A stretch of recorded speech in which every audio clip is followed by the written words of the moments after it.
It is one of the most mysterious places on Earth. An entire sovereign nation surrounded by a single city. The Vatican. For centuries, it has influenced world events, perhaps more than any other country on Earth. How could the world's smallest country wield such power? Secrets.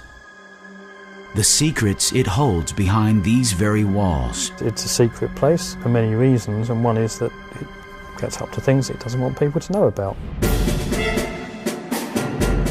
This is the setting for Dan Brown's best-selling book, Angels and Demons. But are dark forces trying to destroy the church, as Dan Brown suggests? I think secret societies evolved at that time and came about through a reaction to the ominous presence of the Catholic Church. Could an ancient cult rise again to infiltrate Vatican security and assassinate a pope? Popes have undoubtedly been murdered. Could this same secret society be planning to take over world governments? The agenda of all secret societies is to rule the masses so that the masses become slaves, fodder, malleable, useful, eliminatable laboratory animals. And does this, the dollar bill, hold the secret to a new world order? We have New World Order right here on our dollar bills, and yet most people are unaware of this.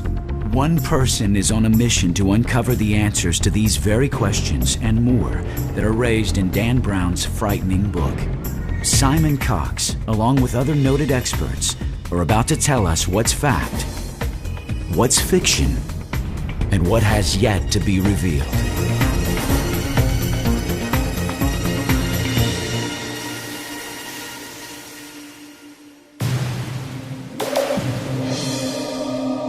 Rome, once the ruler of the Western world. Today, this nation-city is both the cultural nerve center of Italy and the setting of Dan Brown's best-selling novel, Angels and Demons.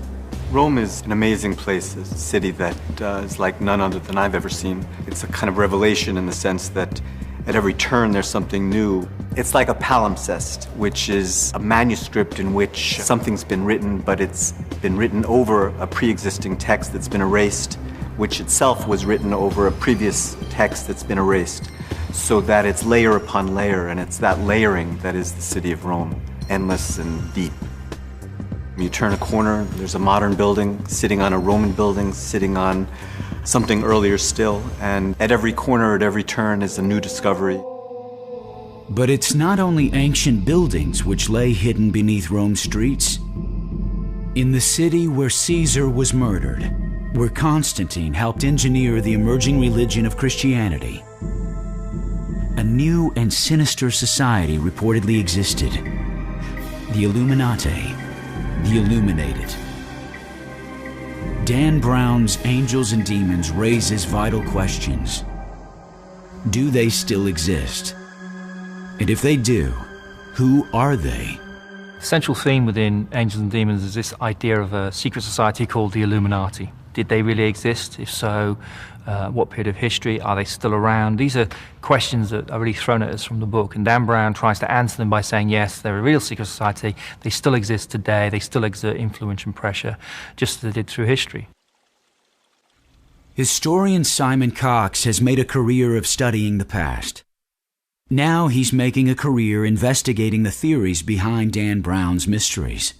In his newest book, Illuminating Angels and Demons, Cox finds himself on the trail of the Illuminati, much like Dan Brown's hero, and for good reason. It's a book that deals with secret societies, with Christianity and its interaction through the ages with us as people, as man, and the idea that there may actually be some other hidden thread of knowledge, of illumination that runs through that.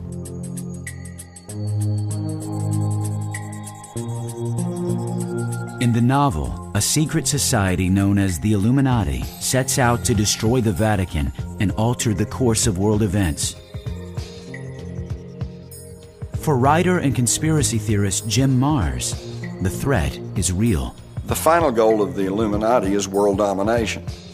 They go into great detail as to how they're going to accomplish this. They want to educate the young and convert them to their way of thinking. They want to destroy faith and confidence not only in the political systems but in religion. Fact is slightly different really to the fiction that Dan Brown has brought forward in Angels and Demons, in so much as the Illuminati, through my research I found, did exist as a real society. In fact, there were several different versions of the Illuminati. You have Illuminati springing up in southern France, in Spain. A look through history books shows that over the centuries, several groups have taken on this name. In Spain, they were persecuted, burned at the stake by the Catholic Church during the famous Inquisitions. But the mystery doesn't stop there. They're disparate groups, they're not groups that are linked. And the word Illuminati, or illuminated ones, or ones who see the light, is actually, when you think about it, would be a pretty normal name for various groups who want to be enlightened. And so I think that as a coherent body of people, a coherent secret society that has lasted throughout history, stretching all the way back to Egyptian times and through to the modern era, I think it's a non-starter. I don't think you have evidence for that. However, we certainly have evidence that a group called the Illuminati, who may well have existed through to modern times, certainly started in the 1770s in Bavaria.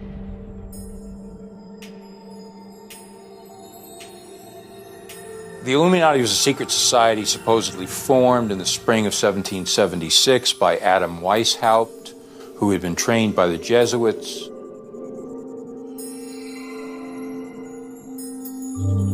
Devin Jackson is an investigative journalist for some of the most important publications of today. He believes the name Weishaupt is no accident. Jackson suggests that the name was fictitious, part of a secret code used throughout Europe that was the beginning of a fight by elite members of science against church-sponsored governments. Even more, Jackson believes the Illuminati may have started long before Adam Weishaupt took on the name. The question raised, however, is why would such a battle even exist? The Illuminati came into existence around the time of Galileo because of having this need to explore further and questioning things. And it was in an age of science was burgeoning and kind of busting out, literally almost, out of the confines of the Catholic Church. And so you had all these people like Galileo and up into the 18th and 19th century when exploration and this need for finding out things, how things worked in nature or in the universe, they just really had that need to find that out.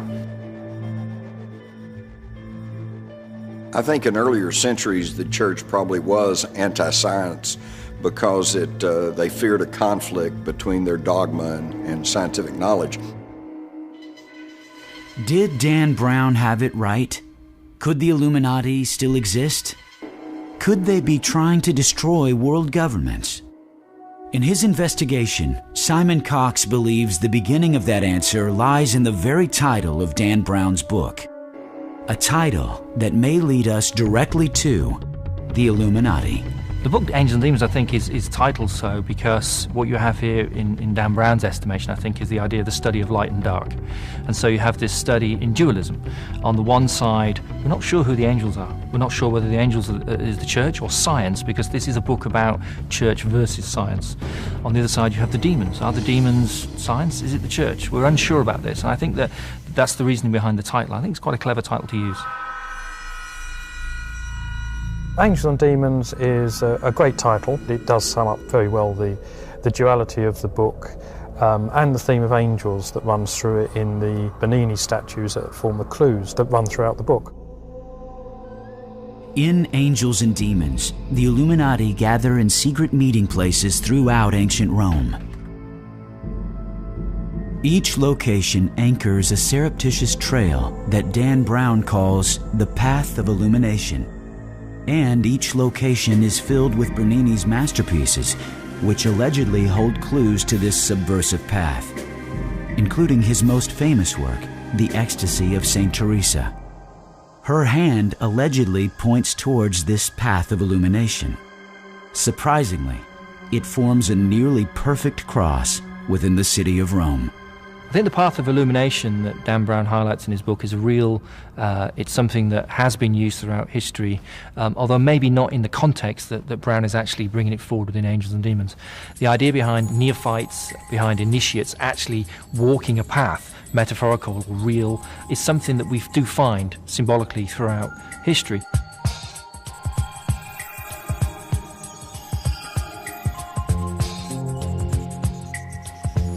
This alleged path starts at Rome's most famous landmark, the Vatican, a site visited by up to 30 million tourists a year. The path then crosses Tiber River to the east, anchored at Santa Maria della Vittoria. To the north, the cross begins at Santa Maria del Popolo and ends to the south at Piazza Navona. Why a cross for a group allegedly fighting the church?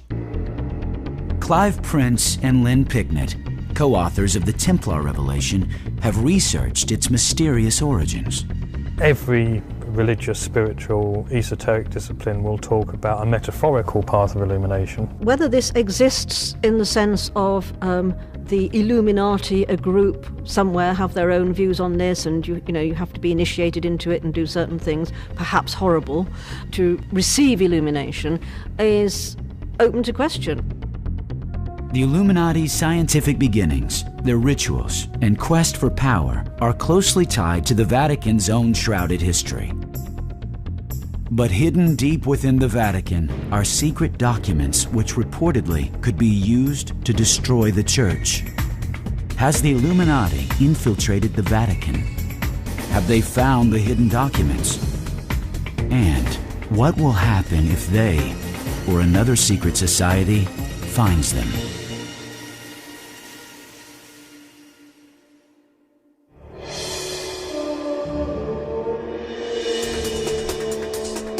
The Roman Church obviously is among the richest, most powerful institutions on the earth and has been for many centuries.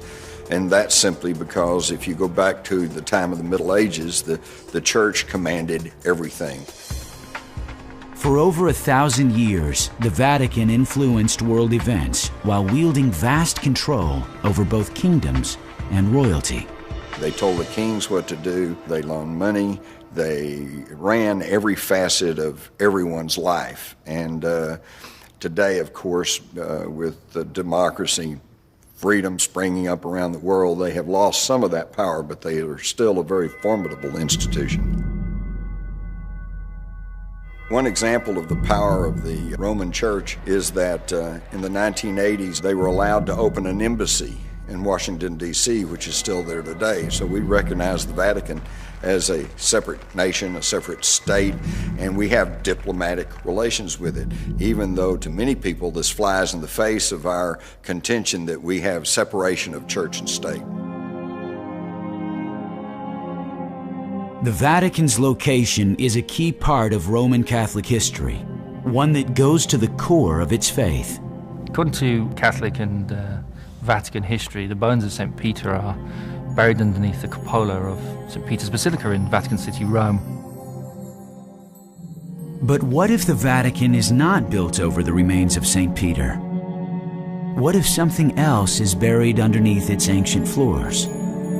This, though, is open to debate, and it is a contentious issue. Many people suggesting they're not his bones at all. Many people suggesting that they're actually the bones of an animal. Since its founding by Constantine the Great, nearly 400 years after the death of Jesus, the Vatican has been dogged by accusations of conspiracies and cover-ups, rumors which have continued for centuries. Some of those secrets could undermine the very foundation of the Church. It is information that the Church does not want to fall into enemy hands, like the Illuminati.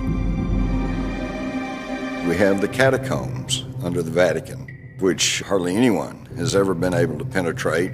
All kinds of wild stories circulate about that, up to and including the possibility that they have the mummified body of Jesus, that they have lots of ancient artifacts, lots of historical objects that could point to a more honest and true understanding of human origins.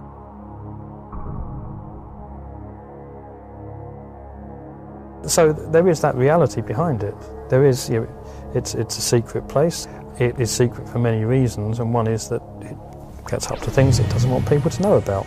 The Church believes that St. Peter was given the authority by Christ to set up his church forever because St. Peter was the first person to see the risen Christ.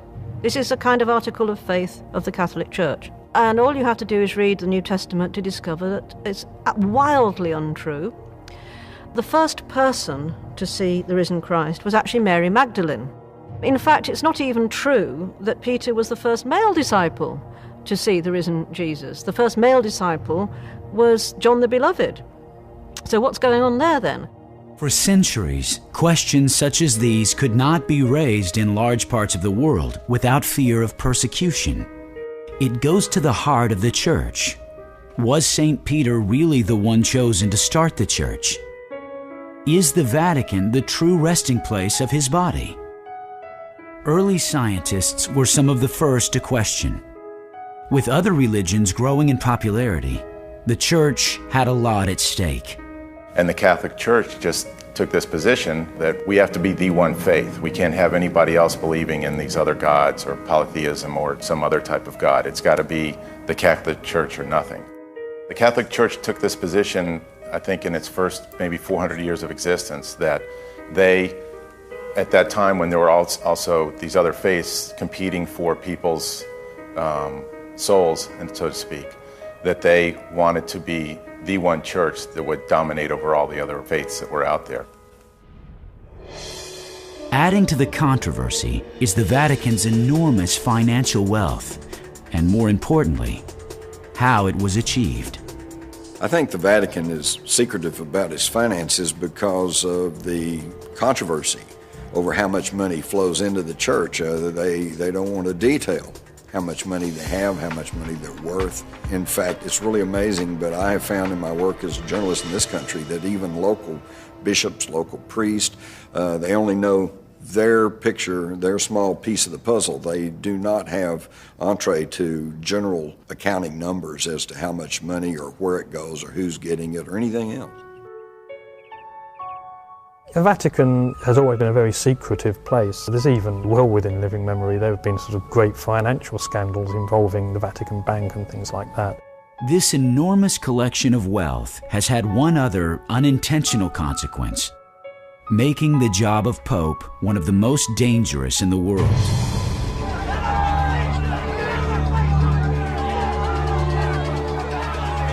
While Dan Brown's Angels and Demons plot revolved around the fictional assassination of a pope, his research was well based in historical fact. Could a pope be murdered? Well, it's a question that Brown certainly brings up within Angels and Demons, and it's certainly something that undoubtedly has happened. Celestine V being a classic example, 5-inch nail in his head, maybe kind of gives that one away as a slightly suspicious circumstance.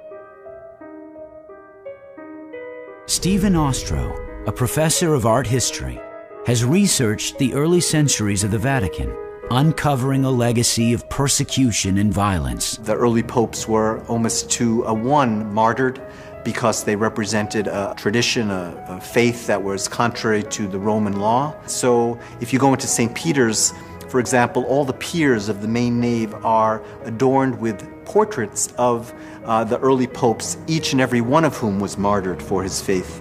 So popes have long been killed because they are not just religious but also political figures. And so, yes, there's been intrigue, yes, popes have been poisoned, murdered, martyred. But I think in the modern era, let's just say since the 17th century, it hasn't been quite so bad as it was in the early days. The battles of the early church were over power, world domination, the same goal as other secret societies. Scary times are good times for the church.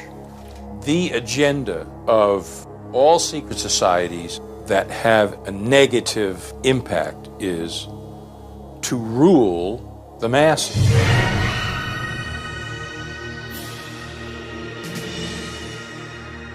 so that the masses become slaves. But it all starts with the idea of a few elite people looking down their noses at the rest of humanity. This early history of the church was violent, and like other kingdoms of its time, the church hierarchy was filled with hidden agendas by groups competing for world power. A new word developed to describe the concealed schemes of this time. Calling the church a pornocracy is an interesting use of the term. It's not a widely accepted or used term. It literally means government by harlots, by prostitutes, hence the root porno. And it specifically and historically refers to a time in the 10th century, beginning with a fairly inept pope named Sergius III, and a series of popes who ruled by less than moral means. Apparently Sergius I, for example, had a number of competing cardinals killed in order so that he could assume the papal throne. The term got applied then because of these very powerful women, members of the aristocratic noble families of Rome, who kind of held the strings on the papacy and determined who would be pope at any given point, hence the term applied then. Much of this sordid history and internal secret battles is said to be sealed away in this building, 100 yards behind the Great Basilica on the Vatican grounds, the Archives. This sprawling complex is said to house the greatest collection of sacred books and folios in the world. Some have not been seen for centuries. The Vatican libraries extend for approximately 50 miles of books. The collection is enormous. I've been asked what's in the secret Vatican archives, and I must say, I don't know, because they're secret, and they have been secret for so many centuries. In Angels and Demons, Robert Langdon manages to steal a historic document from the archives that he thinks will help find the location of a kidnapped cardinal. Could such a theft be committed? Paul Williams is a theologist and one of the very few researchers ever allowed to pass through the Vatican's tight security and examine its archives. You can't enter with a jacket. You can't enter with an attaché case. You can't even carry a fountain pen. The only thing you can take with you is a graphite pencil and a notepad. When you enter the archives, a cleric will present exactly the document that you've requested. If they've agreed to give you that document, the cleric will remain with you while you study that document. There will be porters and guards behind you, so it would be absolutely impossible to take anything out of that room. Even if you were Harry Houdini, you just can't do it. Such close attention to security and restricted access raises the question, is the Vatican hiding something in its archives? What secrets can be found on its 50 miles of shelf space? There are rumoured to be some fabulous documents in there about the Second World War, about the Pope's involvement, or rather the Pope's non-involvement in the Holocaust and his failure to speak out against the Holocaust. Of course, there must be truly secret Vatican archives because the Church dozens and dozens of other Gospels, for example, that weren't included in the New Testament, that has stuff in them that would seriously undermine the Church if people knew about it. So presumably there are an awful lot of books that certainly researchers like me would give my eye teeth to see, hidden somewhere in the Vatican. One of the secrets that is reportedly held here comes right from the pages of Angels and Demons. Suppressed historical documents, including unpublished writings and research by early scientists. Those writings could include materials of Galileo and Copernicus. Both were considered enemies of the Church. Both were linked by Dan Brown to the Illuminati. When Galileo made his revelation that, hey, the Earth and the Moon and all the planets revolve around the Sun, number one, this was disturbing the orthodoxy of the Roman Church, and two, they probably were afraid that this would lend a lot of support to sun worship, which is one of the oldest, most primitive religions and one that they were trying desperately to stamp out. I think it's interesting that within Angels and Demons, it's not made implicit, it's not made clear which one is the angel and which one's the demon. As Dan Brown asserts in his book, even though it's fiction, to claim that Galileo and Bernini were either part of the Illuminati or Freemasons, it's not so far-fetched, I don't think. It's certainly open to possibility. There were so many groups, secret groups at that time. It was just kind of the height of secret societies throughout Europe between the 1400s to the 1800s. There's been an age-old war between church and science. It's gone back as far as the foundation of the church itself, and I think this is something that's inevitable when you have a group, a society, like the church, like the Christian church itself, putting down tenets and dogmas and doctrines that they say are absolute, that are immovable, that are truths. And you will also have people challenging those truths. Did the Vatican's oppression of science and knowledge spur the formation of secret societies? Is the Illuminati one of them? Like most persecuted and suppressed organisations, the Illuminati probably did go underground. The Illuminati appeared late in the history of Europe. But where did they really come from? Some historians theorize that the Illuminati evolved out of a once powerful and legendary organization. One that once protected the Pope, but then was destroyed by order of the Pope. The Knights Templar, warrior priests. But were they really eliminated?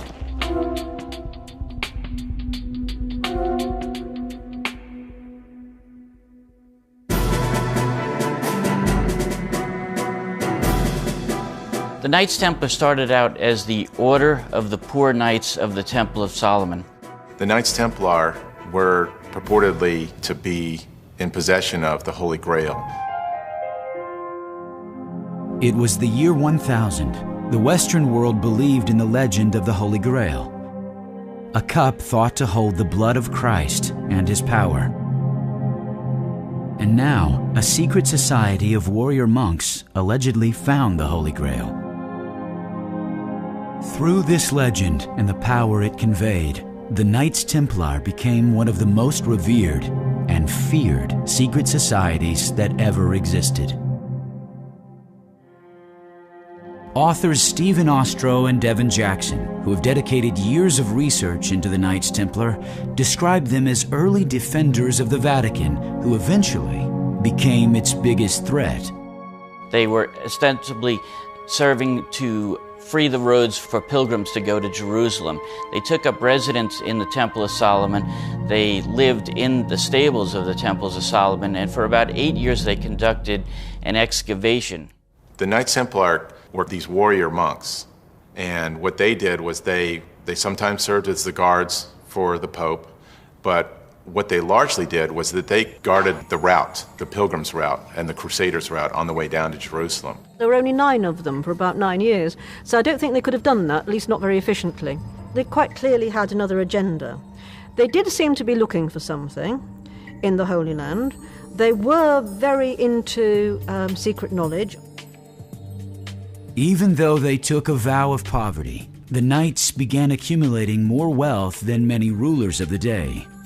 Land, money, shipping. The knights began to finance monarchies as well as the Vatican.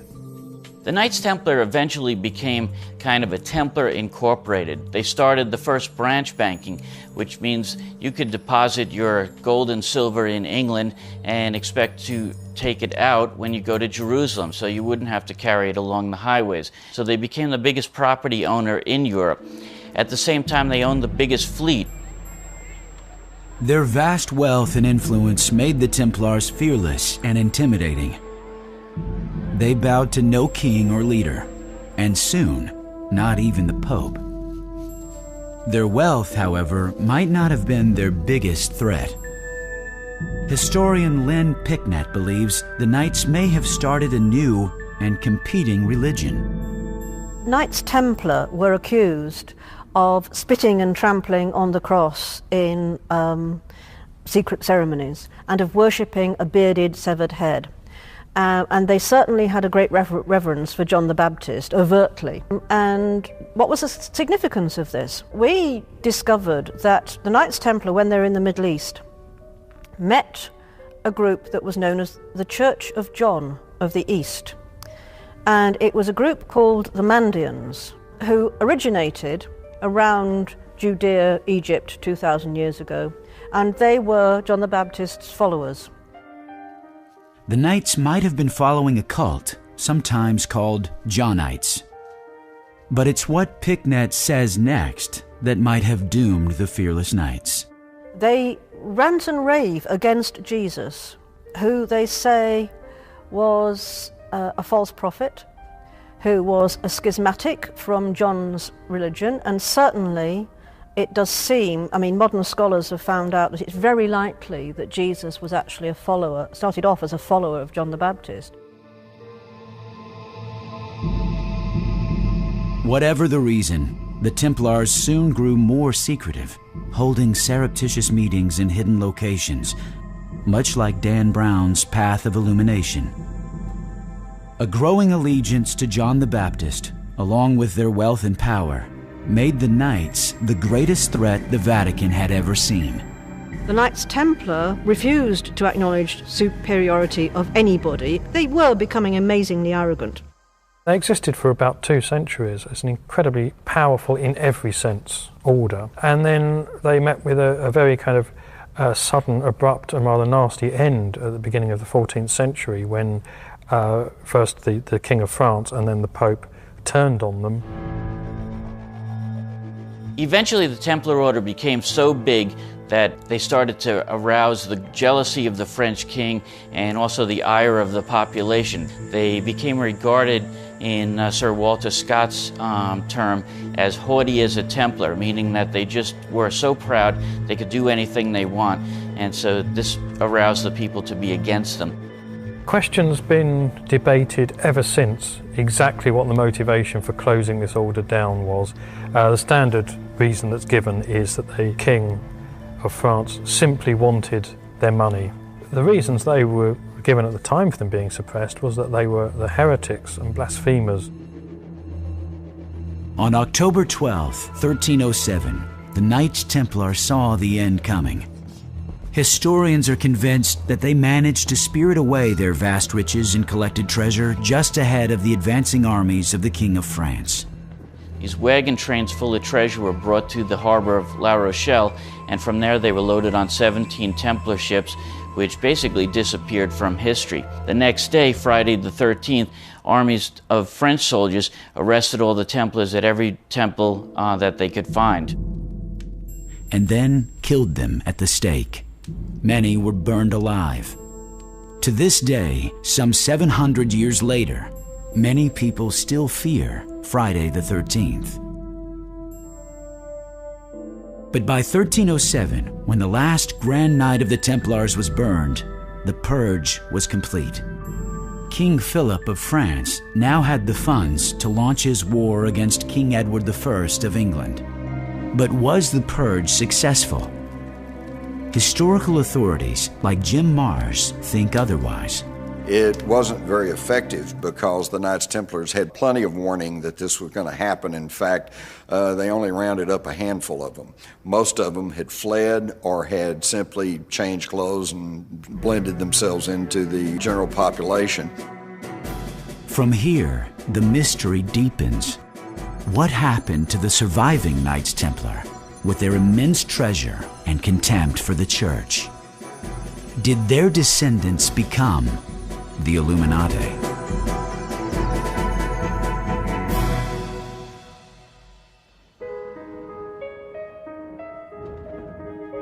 With the Templars supposedly vanquished in the late 1300s, the Vatican regained its standing as the world's most powerful institution.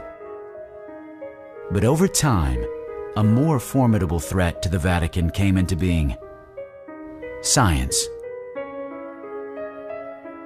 Dan Brown's Illuminati are a society of essentially scientists, is the word he uses. It wasn't a word that was used at that time. That was formed in the 1500s so that they could pursue their work and share their work in secret because of the Church's attitude to the work they were doing. Betty Ann Brown, an art history professor, feels that early scientists, astronomers, and even artists were the first to challenge the Vatican's view on man and nature. The Church has functioned to explain the meaning of existence in a particular way.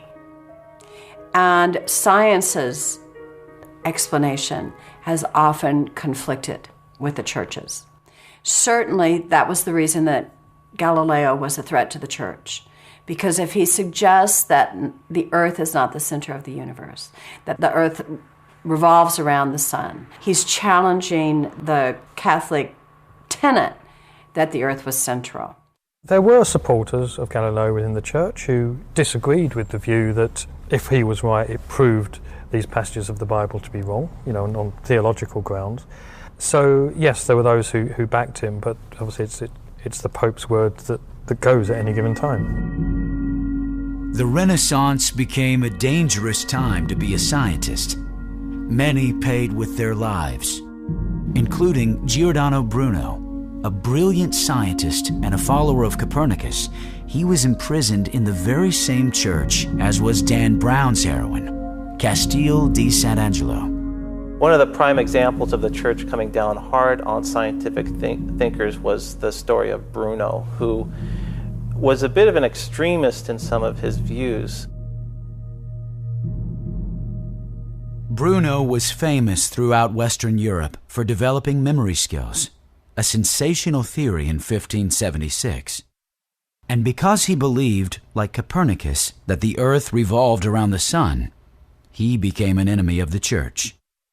The Church taught that the universe revolved around the Earth.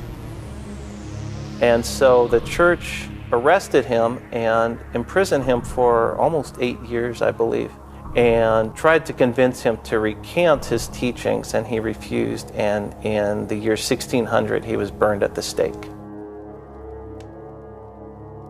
Galileo could have faced the same fate. Like Bruno, he too was put on trial, twice, for his scientific studies. These trials were a central part of Angels and Demons' plot. The story of Galileo is very often misunderstood. There are two trials regarding Galileo. One occurred in 1616, in which he was taken before church officials because he upheld the Copernican theory at that time, that the Earth revolved around the sun and that the Earth was not the center of the universe. At that time, during his first trial, he was brought there by the scientists from Italy. Trial in 1616, he recanted that, and he said, oh yeah, I agree now with Ptolemy that the Earth is the center of the universe. Well, he went back to the university and continued teaching that the Earth revolved around the sun. He was brought before the Inquisition in 1632. The trial was held in 1633. There's a common conception that Galileo was beaten to his knees and forced to recant and thrown into a dungeon and starved. All these things are not true. Galileo was, at the time of his trial, was living in the Villa Medici. He was living in the lap of luxury. As soon as he recanted in 1633, his sentence of a term in prison was nullified by the Pope, and the Pope immediately gave him a pension to live on for the rest of his life, which he did, and a nice position. Did this persecution drive Galileo to join an underground movement? And as Dan Brown suggests, the Illuminati? Historian Clive Prince has the answer. Galileo couldn't have been a member of the Illuminati because it didn't exist in his day. As to whether he was a member of a similar society, there's no evidence either of his involvement in any kind of movement like that, or his inclination to be involved in anything like that. Still, many leading artists and scientists of the day began joining secret societies, like the Priori of Sion, familiar to readers of the Da Vinci Code. As far as I can tell, Leonardo da Vinci and Isaac Newton were both members of the Priori of Sion, but definitely with da Vinci, he was into a lot of strange stuff. He was kind of a polymath. And so it makes sense that he would be into that, and he was very much into, in terms of his paintings and his drawings, there was a lot of stuff that people still don't know exactly what it means, and it probably points to maybe his membership in this or some other group of, secret people. Well, in Angels and Demons, the idea behind much of this is that you look at people like Bernini, the sculptor, and Raphael. And Dan Brown postulates or puts forward this idea that they may have been members of this secret organization, the Illuminati. My research has shown that that is undoubtedly not the case. People like Bernini and Raphael were God-fearing folk. They were kind of coming around at that period of the age of reason and enlightenment, and when a lot of scientists such as Galileo were pursuing knowledge that was outside the purview of the Catholic Church and using rationality and scientific method to get at what they saw as deeper, larger, grander truths. Those larger, grander truths were sought after by more than just Renaissance scientists. This is a war that's been going on for a long time for control of the planet. How do you fight such a war?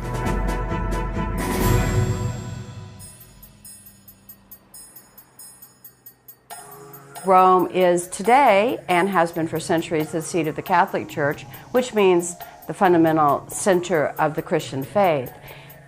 It is a mixture of many other sources from Egypt, from Africa, and from all over the planet. Symbols from other ancient lands cover the city of Rome. It's one reason Dan Brown set Angels and Demons there. Another is its massive treasure of artwork. Art historian Betty Brown suggests both were used to convey covert messages. Some might have even been on the fictitious path of illumination. Bernini, as the Illuminati artist, used Egyptian motifs so much in his work. And that's because there was, at the time that he was working, very much a vogue for things Egyptian, for Egyptian symbols. Since he chose Bernini as the central character in Rome, it's particularly good. The Baroque period was a time in which Western culture was centered around the production of images. Rome was the picture-making center of the entire civilization. Bernini was a superstar on that stage. Superstar might be an understatement. Bernini was one of the most famous artists of all time. Working in the 1600s, he designed the famous columns in St. Peter's Square and the 140 intimidating saints that stare down from him. Bernini as an artist may well have actually embedded within much of his artwork certain symbols and ideas that the church would have seen as kind of in opposition to their standpoint at the time. But I think that just like Raphael, Bernini's markers or symbols themselves were really just talking about these new scientific ideas, the ideas of Copernicus and Galileo, and incorporating them within the artwork. The Church of Santa Maria del Popolo is a site, like many churches in Rome, that has a deep history. It's an important place for the Illuminati, if the Illuminati master is going to be Bernini, because it has two major Bernini sculptures. It has a Bernini sculpture of Daniel and one a pairing of an angel and Habakkuk. And the angel has come to Habakkuk to tell him to rescue or help Daniel. And the angel is pointing in one direction. Habakkuk, resisting for a moment, is pointing in another direction. And Dan Brown uses the angel and Habakkuk sculpture to suggest that the angel is pointing in the direction of the next clue. So that's a first major step on his fictional path of the Illuminati.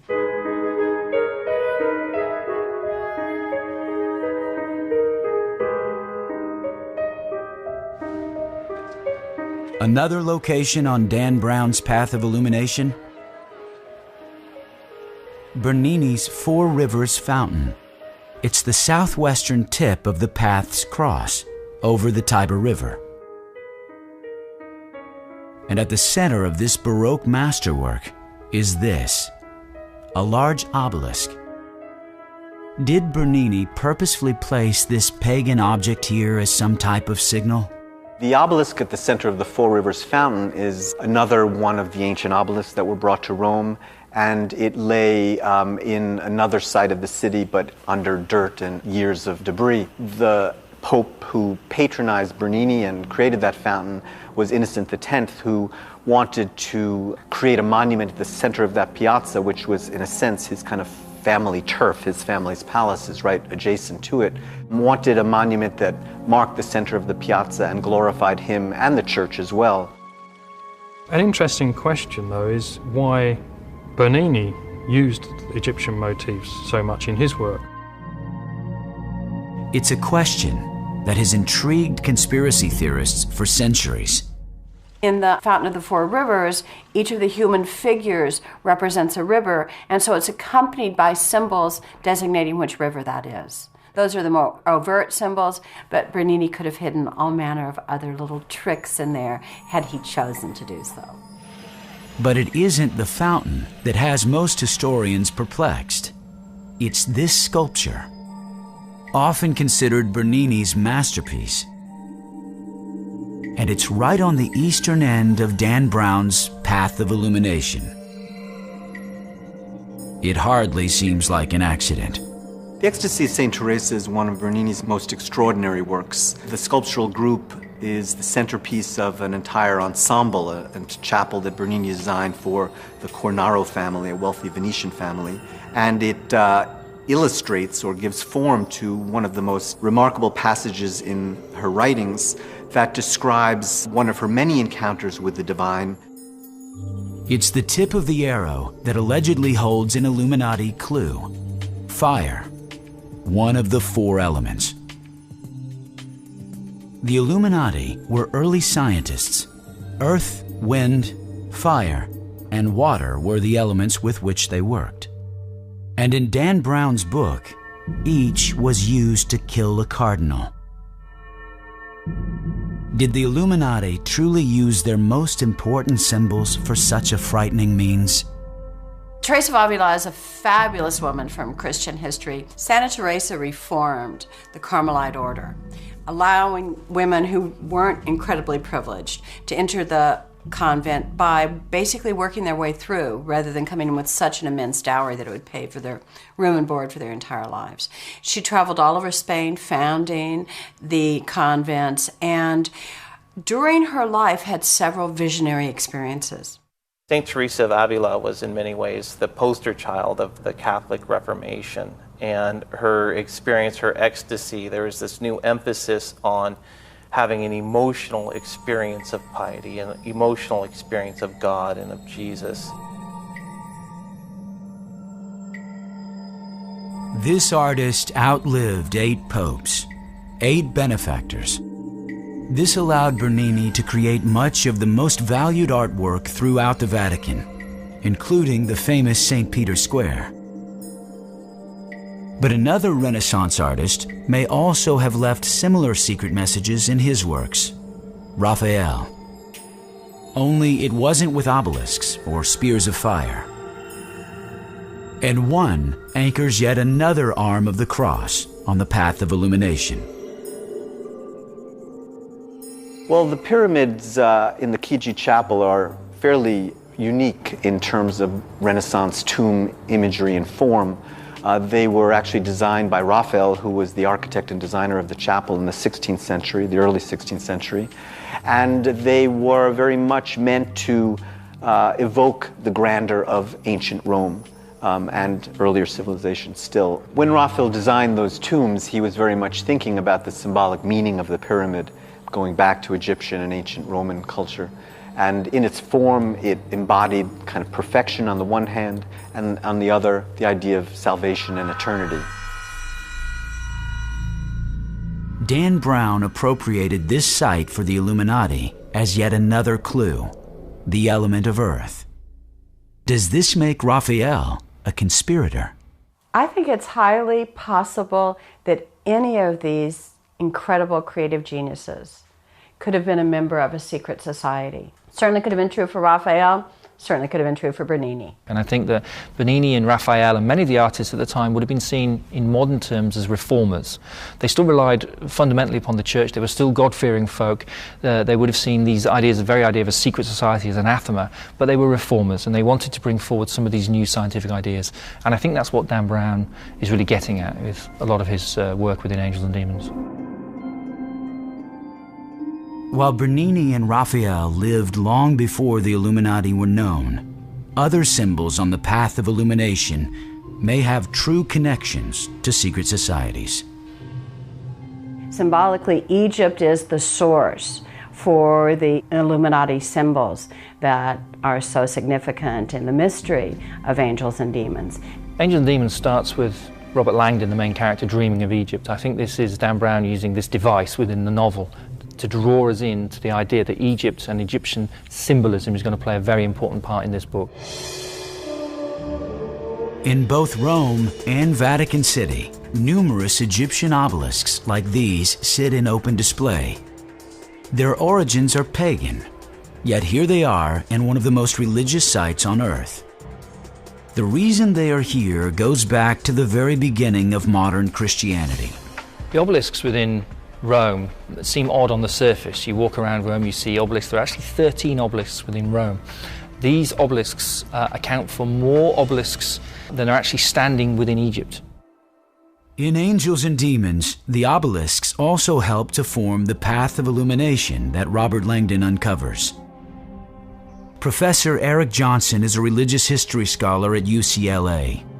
He suggests there's a reason that Egyptian mysticism was very influential in Christian-dominated Europe, and why such symbols would have been used by secret societies. There is a fascination with Egyptian culture, or at least Egyptian philosophy, during the Renaissance. Renaissance humanists thought that the Egyptians were the source of very, very ancient wisdom that had been lost, and so there was this attempt to recover this ancient knowledge and ancient wisdom.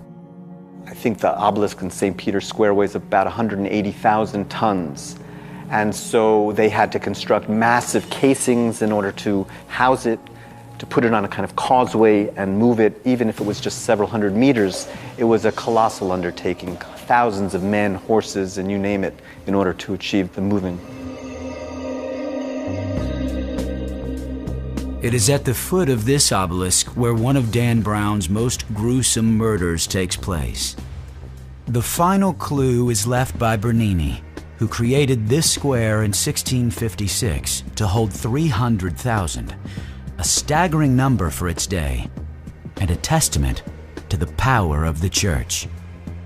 It is this elliptical relief laid in the center of the square by the obelisk, the West Ponente, wind. This stands in St. Peter's Square. It's on one side of the grand obelisk there in the square, the West Ponente, and it really just represents the idea of the wind blowing from the west wind. There are certain Christian symbolic references here that you could make and you could put into that. What Dan Brown had in his book about the Illuminati, what makes them a little bit more on the edge, a darker edge of things, is the fact that a lot of their symbology and the way they went about things and some of their so-called rituals, they borrowed a lot of their symbology and that kind of stuff from Egyptians, from Babylonians, which everybody was doing that at the time.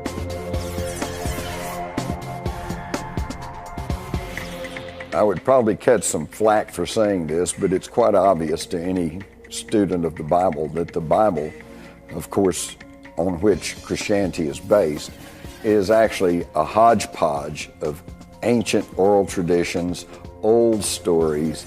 I give you one classic example is the story of Noah and the ark and taking in the animals.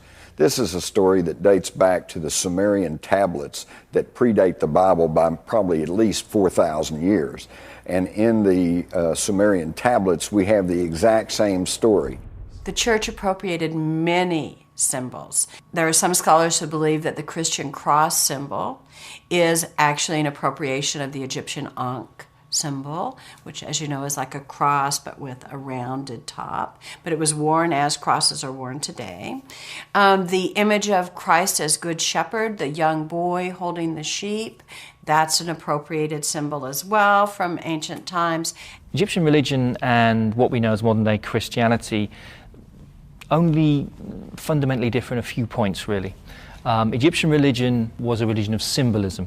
Christianity, you could argue, is a religion of symbolism too. We have the symbol of the cross, for instance, which is probably the best-known symbol that we have in the world today. Experts suggest that one major difference separates Christianity from Egyptian religion. the belief in dualism, especially good and evil. This theme runs throughout Angels and Demons.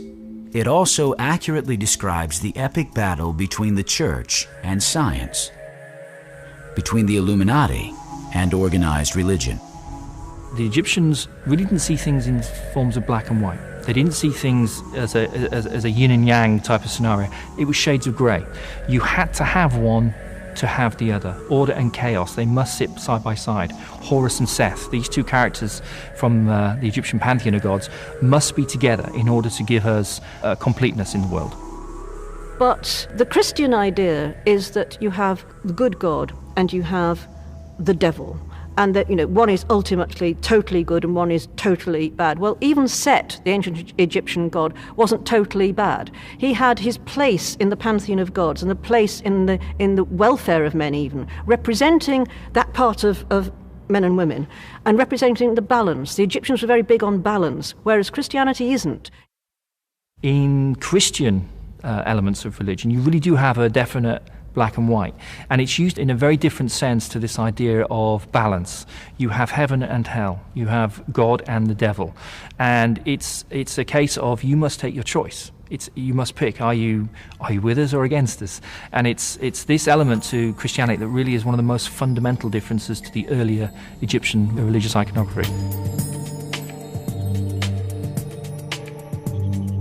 So this is another way in which Rome transformed itself into a sacred center for the entire empire, and so all the gods that were venerated in the empire were venerated in that temple.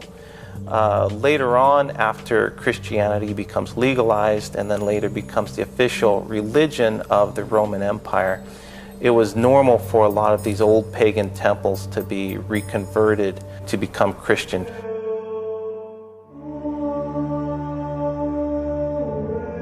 It's one of these very pagan temples that became one of the most famous basilicas in Rome, the Pantheon.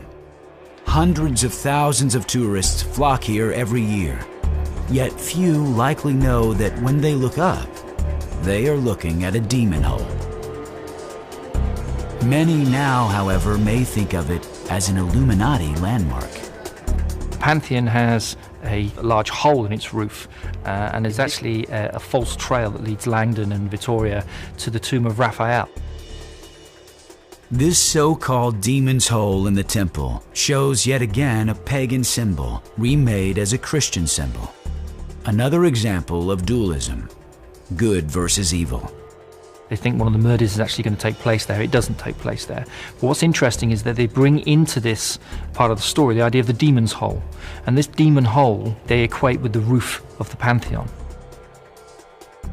Historian Simon Cox believes that the path of illumination may be real, at least in one sense. I think the path of illumination that Dan Brown highlights in his book is real. It's something that has been used throughout history, although maybe not in the context that Brown is actually bringing it forward within Angels and Demons. The idea behind neophytes, behind initiates actually walking a path, metaphorical or real, is something that we do find symbolically throughout history. As the Vatican continued to rule, evidence suggests that the Illuminati stayed underground for centuries. Their goal of achieving enlightenment through science would slowly take a dark turn. A grand conspiracy was planned, a plan for world domination.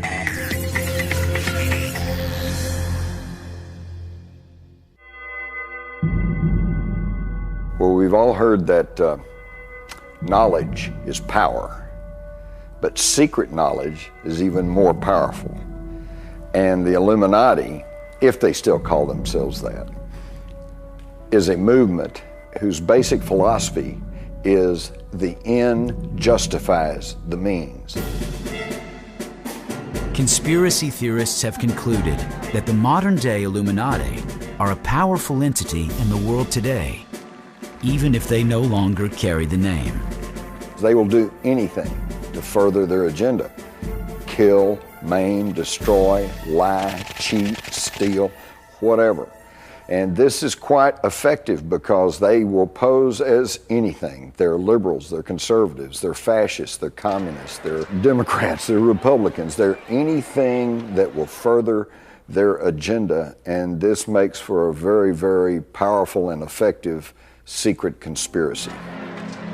Theorists like Jim Marrs and Paul Williams suggest that the Illuminati's call to arms came with the formation of the most controversial secret society of the last 300 years. The Freemasons, an ancient sect of builders and stonecutters that may date back to Egypt. Freemason was actually a half French, half Anglo term, and it just meant somebody that was free, or frere as in brother, and a mason, which was actually in the building arts. Later on, when they could not be Templars anymore, these masons banded together, and they weren't just masons, they were anybody in the building arts. They would form lodges, and so if a brother mason came from another lodge into your town, you would be responsible to help give him shelter, give him food, and if possible, give him a job to do. Others, like investigative journalist John Rappaport, believe that the Knights Templar never were destroyed. They simply went underground for centuries. But now, Rappaport suggests, the Knights have finally re-emerged and possibly infiltrated the Freemasons.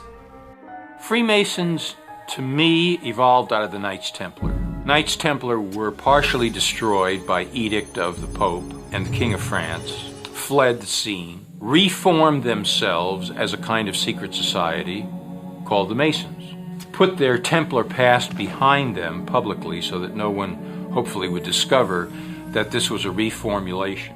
When the Knights Templars came back from the Holy Land with all of their newfound wealth and knowledge, they proceeded to work closely with primitive but existing stonemason guilds. And these were stonemasons who would clump together to form a kind of a union and then collectively work to build cathedrals and churches. And so it was the stonemason guilds that were the genesis of the Freemasonry. But the Freemasons as an organization has survived for an incredibly long time, given that even though they didn't set themselves up in direct opposition to the church had a huge fear of that Gnostic-based belief that you could attain this knowledge on your own. Like the Templars before them, the Freemasons became an enemy of the Vatican, who views them as a threat to its sovereignty. Freemasonry has been the target of 17 separate degrees by the church. It is outlawed by the church, and members that of the Catholic Church that become Freemasons are subject to excommunication. You cannot be a Catholic and a Mason. From the time of its inception, Freemasonry remained anathema to the Catholic Church. In the United States, it is believed that the Freemasons became established as early as the Revolutionary War. More importantly, author Jim Marrs and others believe they quickly became political players in the fledgling government. According to the Masons themselves, they played a very, very big role. The Boston Tea Party reportedly took place by members of a Masonic lodge who completed their lodge meeting and then went out and dressed up as Indians and dumped the tea into the Boston Harbor. The number of America's founding fathers who were also Freemasons might be a startling fact to many. In the United States during colonial times, Freemasonry was the grease of the economy, that in many cities you had to become a Mason in order to do business. Benjamin Franklin understood that when he went to Philadelphia, that by becoming a Freemason, his newspaper and his printing press would get jobs from the city. John Hancock knew that in Boston, where about a third of the people depended on him for their income, he could trust people if they were Masons, so he would not give a job to someone that wasn't a Mason. George Washington was actually told in a letter by his brother, if he wants to get surveying jobs, to become a Mason, and that would facilitate him getting those jobs. And of the 57 some odd signers of the Declaration of Independence, at least 50 of them were known to be Masons. So there's really not much question that the Masons played a very prominent role in the founding of America. Perhaps it was coincidence, But the founding of the Illuminati in Bavaria appears to come full circle with the founding of America. Did the Illuminati find a sympathetic secret society in the newly formed United States? The Illuminati were founded in a kind of a banner year of 1776. That's their date, and May 1st, no less, kind of international communism, May Day. And they were called the bearers of light, Illuminati, from illumination. You kind of find this knowledge about yourself or information through the light. There have in fact been several Illuminati groups. The best known one is the Bavarian Illuminati group, and it's best known because its ideals of liberty, equality, and fraternity, if that sounds familiar, they became fundamental to the Enlightenment that appealed to the founding fathers of this country. With Freemasonry firmly established in both the United States and Europe, the Illuminati reportedly began to secretly expand their power base by infiltrating Masonic lodges. But in 1782, at the Wilhelmsbad Convention, the Illuminati rolled themselves into the Knights Templars and into their creation, the Freemasonry. And this is where the merging of the Illuminati and the Freemasons took place. Some of those lodges have been infiltrated, for example, by Adam Weishaupt, who formed the Illuminati in 1776. He thought a very good way to spread the word was to simply infiltrate and take over certain already established Masonic lodges. And if it is internationally controlled from one point, and if that point has some very dark agenda. Even founding father George Washington, a Freemason, openly feared the Illuminati's infiltration. Interestingly, George Washington said that he believed in the Illuminati conspiracy. He said, but it's nothing to do with Freemasonry. Although he distanced Freemasonry from it, he himself actually believed in this Illuminati conspiracy. A small group of people would have to run Paradise to make sure that it is maintained. The idea was, we'll present this concept of the abolition of private property. That will be our front. There's a lot of people that would love that as a dream because they feel that that would create true equality. But these utopian ideals masked a drive for complete control of world events. Could that drive lead them to take over the United States?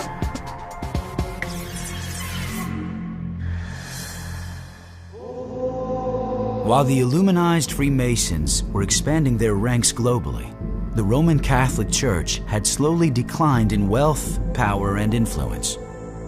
In order to survive, the Vatican was forced to compromise. Some critics say they made covert deals with the devil. Others believe it might have resurrected assassinations of modern-day popes.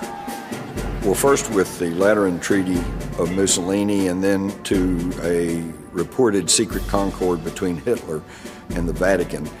There were accommodations made prior to World War II between the fascists and the church.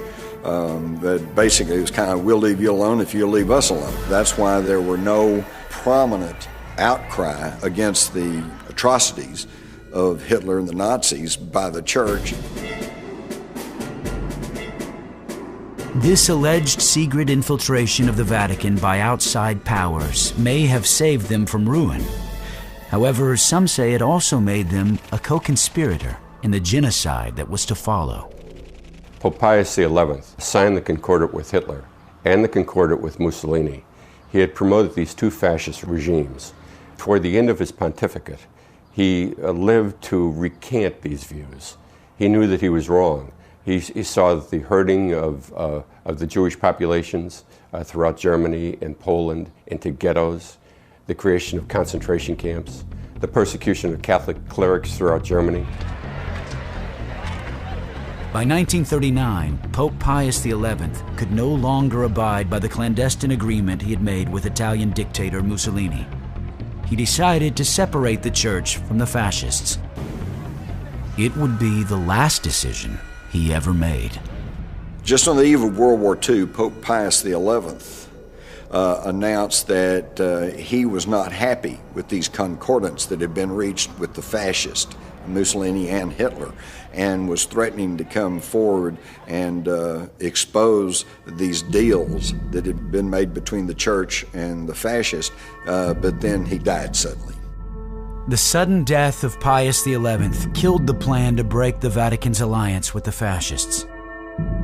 Just like popes being murdered and martyred in the Middle Ages, once again, the job of being pope had become deadly. Scholars today still raise disturbing questions about the Pope's death. As soon as he died, the papal chamber was entered by two people, just two. One was Cardinal Pacelli, who later became Pope Pius XII, who was the engineer of the Concordat with Hitler. The second was the Vatican physician.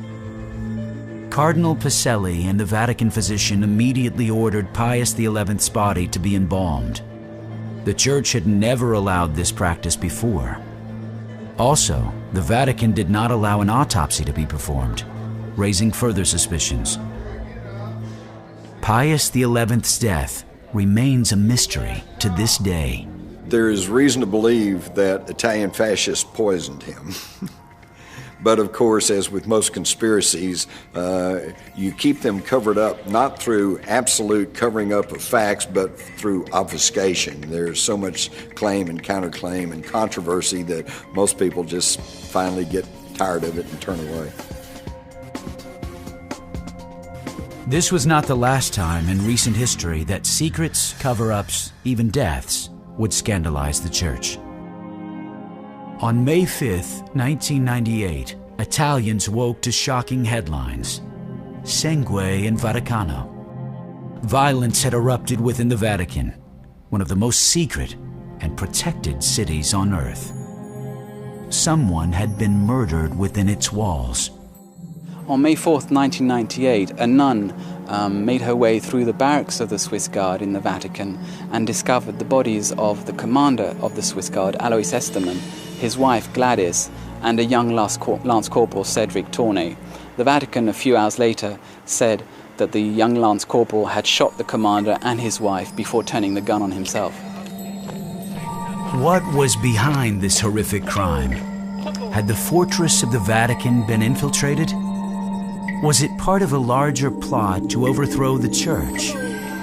Dan Brown couldn't have written the ensuing cover-up better.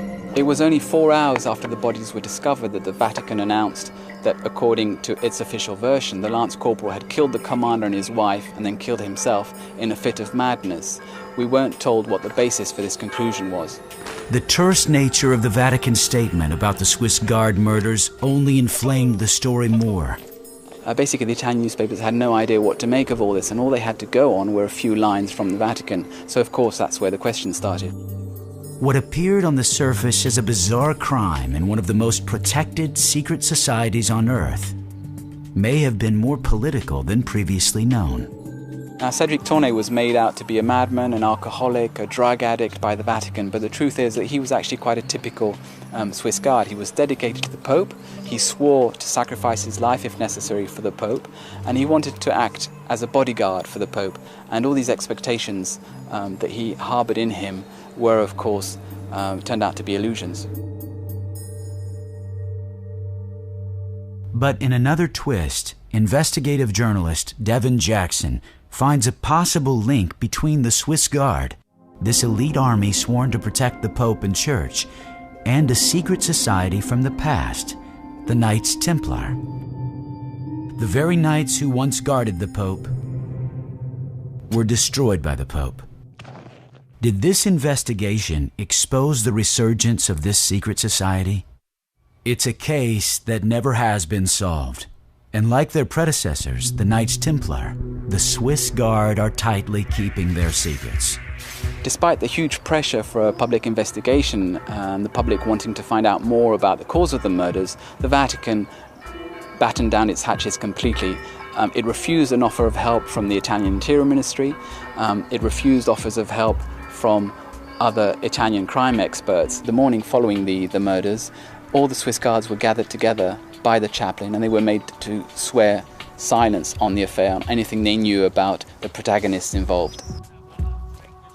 While the murders cast a more scrutinizing light on the Swiss guards, their undying dedication to the Pope is beyond dispute. In many ways, they are just as secretive as the Vatican. The Swiss Guard is a secretive institution like any department inside the Vatican. The officers, the men of the Swiss Guard, have to swear an oath of loyalty to the Church, and it's inculcated into them that includes defending the interests of the Church at all times. Though Dan Brown depicts the Swiss Guards as a sophisticated private army in Angels and Demons, experts tell a different story. It's fair to characterize the Swiss Guard as a tourist attraction, a paper tiger, rather than a crack fighting force. Because of their tangible connection with the Vatican, some even suspect that papal foes, like Knights Templar, infiltrated the Swiss Guards centuries ago. When the Knights Templars took off their tunics and rolled themselves into the general population, it stands to reason that they would insinuate themselves into positions of power, to include the Swiss Guards around the Vatican, to include the secret societies. They probably infiltrated many walks of life. The Vatican has always been rumored to have a secret service, but it's not an intelligence system as we know it in other Western countries. It's basically a network of information, a prodigious network of information, because it's based on priests in Italy, but of course all over the world, and all sorts of religious institutions who bring in a flow of information to the Vatican. But there are some blind spots, and one of them is terrorism, and that's why the Vatican have to rely on information from people like the CIA, the French Secret Service, or even the Italian Secret Service. My key conclusion after watching and talking to the Swiss Guards is that they're not equipped to protect the Pope. The biggest threat to the Vatican, though, may not be from terrorists. Have secret societies infiltrated the Church itself? Some believe that they have, and that there is a money trail leading to more murders at the Vatican. Perhaps even of another pope. It would be most instructive if everyone was to study the P2 scandal in Italy back during the administration of Ronald Reagan back in the 80s. P2 stands for Propaganda Dua, which is the name of a Masonic lodge in Italy. They said they were financed through Illuminized Freemasons in Switzerland, known as the Gnomes of Zurich. It was a heck of a story, and it was big news in Europe, but over in America, we barely got to hear much of anything about it. The Propaganda Dua had close business relations with the Vatican Bank, which was headed by Chicago-born Archbishop Thomas Marcinkus. Eventually, several high-ranking cardinals and bishops became members of the Masonic-led P2. But here we have it in the 1960s, a secret Masonic organization that became incredibly powerful with tentacles throughout the world, and you had over 121 Catholic hierarchs. I'm talking about archbishops, bishops, cardinals, members of the society. By 1978, the newly appointed Pope John Paul I became aware of the Vatican's relationship with P2. He began an investigation, but he would not live to see it completed. Did the trail from the Knights Templar to the Illuminati and finally to the Masons somehow lead to John Paul's premature death? Historian Clive Prince believes it could have been an inside job. That many people have suspected that that was a result of some kind of faction within, within the church, within the Curia, the church's civil service, if you like, that didn't want this man to be pope because of financial scandals that were going on at the time that they thought he might uncover. A few years after the death of John Paul I, the Vatican was swept up in the Ambrosiano affair, one of the world's biggest banking scandals, which led to another bizarre death. The P2 were also very big into banking, and around this time, the Bank Ambrosio, one of the largest banks in Italy, and it was called the Vatican Bank, failed. The head of the bank was a person named Roberto Calvi, who was found hanging from the Blackfriars Bridge in London with stones in his pocket, kind of symbolic of a Masonic assassination rather than a simple hanging. A Masonic rule says that a traitor should be dangled before the rising tide, which he was. And a traitor should be assassinated with the marks of Masonry, the group that he had betrayed, ergo the 5 bricks within his pockets. While the assassination of a pope is fiction in Angels and Demons, the world watched in horror as a real assassination attempt of Pope John Paul was broadcast live on television. Even today, the question remains, was it a lone gunman, or was there a larger plot? The assassination attempt against Pope John Paul II in May 1981 in St. Peter's Square is the only murder attempt in recent times. He was surrounded by Vatican security officials, including senior officers of the Swiss Guard. The attempted assassination of John Paul II back in 1981, that it wasn't another case of a lone gunman, this guy Ali Akka, who was a Muslim, that it involved both the KGB through some weird, still shady Bulgarian connection. Did Pope John Paul II's strong stance against communism incite the plot to assassinate him? Was his attacker part of an ancient secret society called the Assassins, which have been linked to the Knights Templar?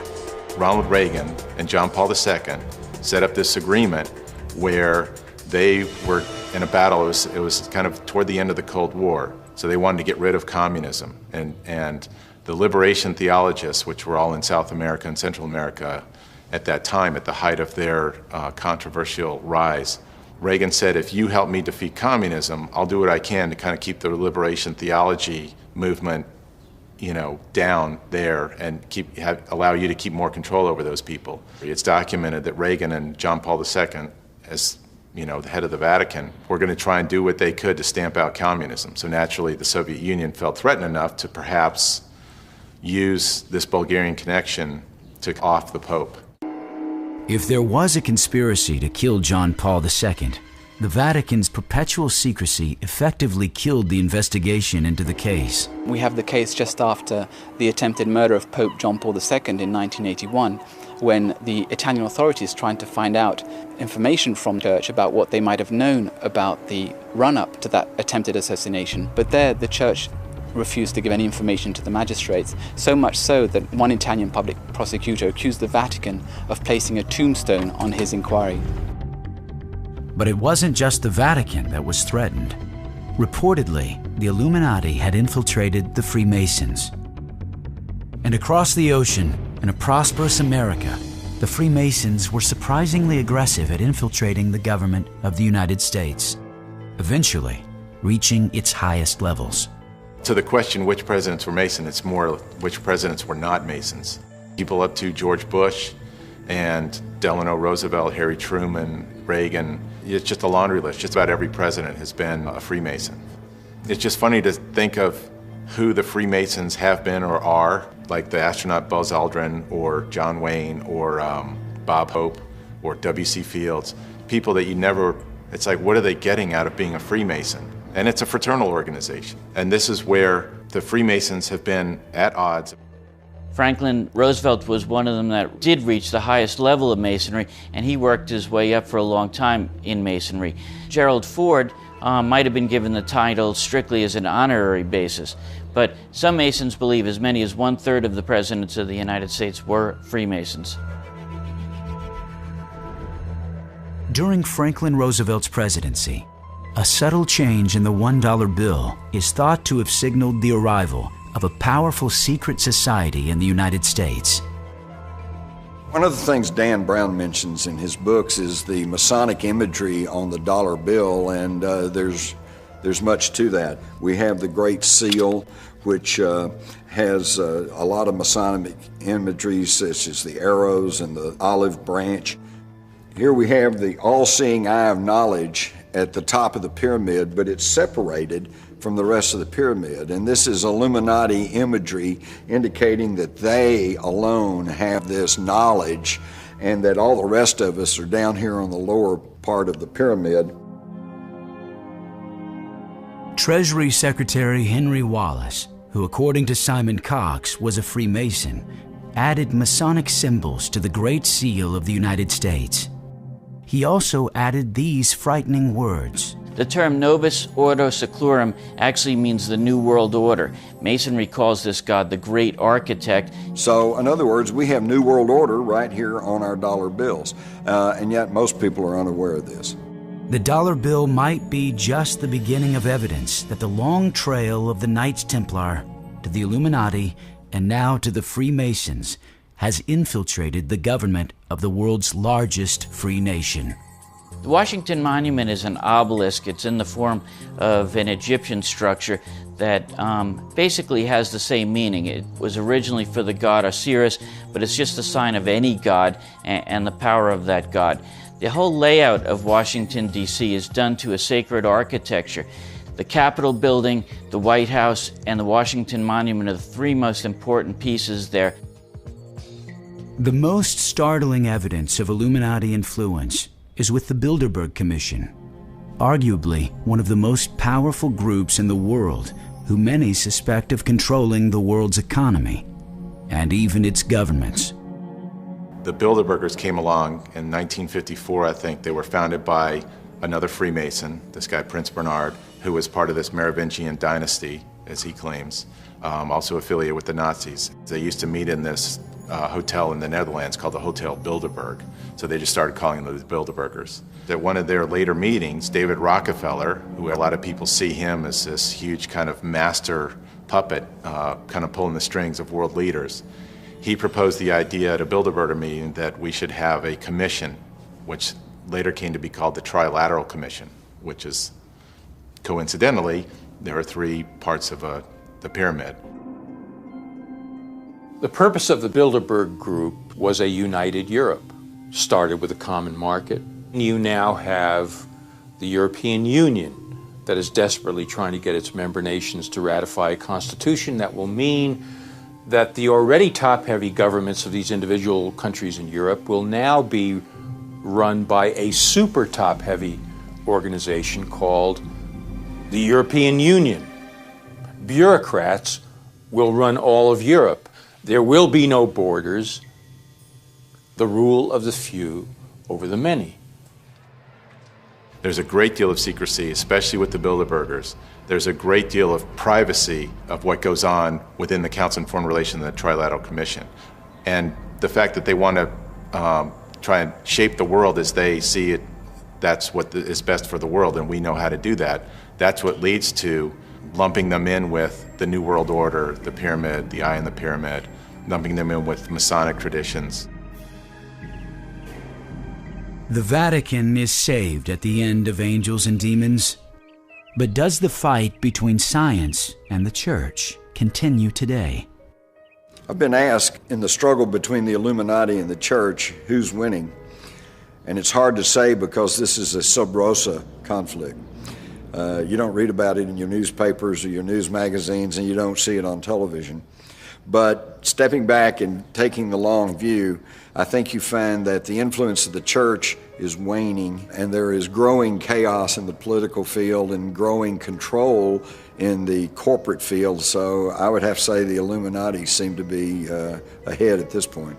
They've always fought against science, and even though it's 400, 500 years late, they finally just got around to absolving Galileo of claiming that the sun was the center of the universe. They would still kill Galileo today or chain him up. They would still burn Giordano Bruno at the stake as they did if they could get away with it. They just know they can't get away with it. They have to do this by other means. That is the hope. That is the plan. That is the strategy, to support situations in which chaos will reign. Does the Illuminati still wield power in secret societies? Are they still fighting for a new world order? This is a war that's been going on for a long time for control of the planet. How do you fight such a war? And in the end, who will win?